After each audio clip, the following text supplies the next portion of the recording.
Sa lihim na kabanata ng kasaysayan, isang pangalan ang umusbong mula sa alab ng tapang at pag-asa. Siya ay isang lalaking isinilang sa kagubatan ng Opra, isang taong nagtataglay ng tapang at nagmulat sa kanyang bayan tungo sa liwanag ng tagumpay. Alright, welcome sa Karunungan PH.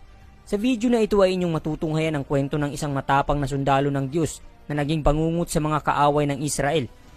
Ang kanyang kwento ay hindi gaanong naging bantog kung ikukumpara sa iba pang mga tao na ginamit ng Diyos sa lumang tipan.